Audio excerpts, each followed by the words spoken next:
giờ đã chia tay nhau mất rồi. Tôi quên đi một người, người mà em đã từng rất yêu.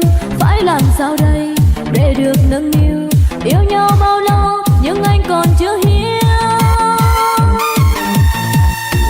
Hạnh phúc nhỏ bé những điều em ước mong, chỉ vậy thôi nhưng anh không làm được. Lời hứa anh chào em ngày xưa, yêu em đến ngàn sau mà giờ đây chỉ mang đến niềm đau. Giọt nước mắt rơi em không muốn anh ra đi, bởi vì em bao ngày qua đã yêu anh rất nhiều. Tình cảm em trao anh đậm sâu, giờ đây đã mất nhau về tay sau, không cho nhau khoảng cách để chôn vùi quá khứ.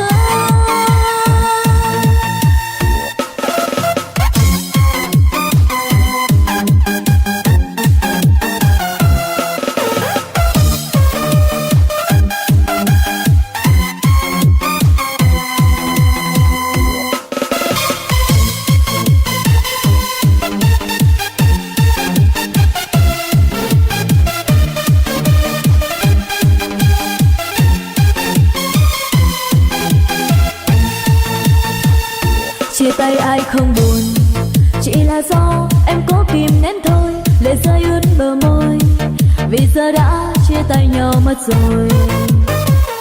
Cố quên đi một người, người mà em đã từng rất yêu. Phải làm sao đây để được nâng niu, yêu nhau bao lâu nhưng anh còn chưa hiểu. Hạnh phúc nhỏ bé những điều em ước mong, chỉ vậy thôi nhưng anh không làm được. Lời hứa anh chào em ngày xưa, yêu em đến ngàn sau mà giờ đây chỉ mang đến niềm đau. Giọt nước mắt rơi em không muốn anh ra đi, bởi vì em bao ngày qua đã yêu anh rất nhiều. Tình cảm em trao anh đậm sâu, giờ đây đã mất nhau về tay sau, không cho nhau khoảng cách để chôn vùi quá khứ. Hạnh phúc nhỏ bé những điều em ước mong, chỉ vậy thôi nhưng anh không làm được. Lời hứa anh chào em ngày xưa, yêu em đến ngàn sau mà giờ đây chỉ mang đến niềm đau.